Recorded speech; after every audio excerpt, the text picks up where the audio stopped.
As the Trump administration weighs options for responding to a Syrian chemical attack that reportedly killed scores of civilians, Russia has threatened to shoot down any missiles the United States fires at the Syrian regime. That threat is a bluff. Russia's air defense systems in Syria possesses only a limited ability to hit cruise missiles, the Pentagon's preferred munitions for precision attacks on high-profile targets. But it's a bluff the White House should take seriously. Russia might not be able to shoot down American missiles, but it can retaliate in other ways if the U.S. strikes Bashar al-Assad's government. The back-and-forth threats between Washington and Moscow began after as many as 40 people died in an alleged chemical attack on Douma, a rebel-held town in the eastern Ghouta region north of Damascus. In April 2017, in response to an apparent regime gas attack the same month, U.S. forces lobbed 59 Tomahawk cruise missiles at Shayrat Air Base in western Syria, destroying some warplanes there. Apparently fearing a similar attack this month, Alexander Zasypkin, Russia's ambassador to Lebanon, told the Hezbollah-run TV station that Russia would fight back this time. If there is a strike by the Americans, then the missiles will be downed and even the sources from which the missiles were fired, Zasypkin said in Arabic, according to the New York Times. President Donald Trump shot back on Twitter, Russia vows to shoot down any and all missiles fired at Syria. Get ready, Russia, because they will be coming, nice and new and smart. You shouldn't be partners with a gas-killing animal, sick, who kills his people and enjoys it. Trump is right in implying that Russia's S-400 air defense systems probably can't stop U.S.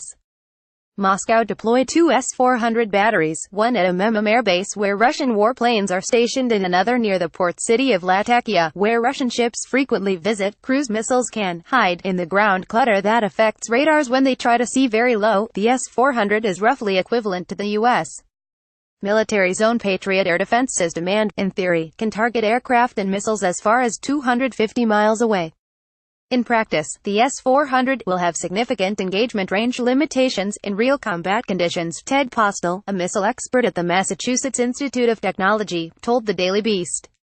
Overall, air defenses are only 30% effective, Philip Coyle, formerly the Pentagon's top weapons tester, told the Daily Beast. 5 out of 7 American-made Patriot missiles apparently missed or malfunctioned when Saudi forces tried to intercept a barrage of high-flying ballistic missiles that Yemeni rebels fired at Riyadh in late March. Air defenses are even less effective against cruise missiles, which typically fly at treetop level. Cruise missiles can hide in the ground clutter that affects radars when they try to see very low, Coyle explained. And the rough terrain of western Syria offers cruise missiles plenty of hiding places. For that reason, Russia clearly has struggled to build an effective air defense network in the region. In addition to the S-400s, the Kremlin has sent to Syria several short-range surface-to-air missile launchers and even air defense-optimized warships, hoping to plug various gaps in the S-400's coverage. You are now subscribed to the Daily Digest and Cheat Sheet. We will not share your email with anyone for any reason. But there are more hills in the region than Russia has missile launchers, ships, and radars. It's worth recalling that Russian defenses apparently didn't fire on any of the 59 Tomahawks that U.S. warships launched in 2017, even as some of the missiles reportedly flew within 30 miles of the S-400 launcher at Hamemim. The Russian radars completely failed to detect them, wrote Tom Cooper, an aviation expert and author. Russia probably can't stop the U.S. from striking the Syrian regime with a barrage of low-flying missiles, but that doesn't mean the Kremlin's retaliation threat isn't a serious one. The Russian statement should be taken very seriously, as it is basically a warning that Russia will not stand by idly, Postel said.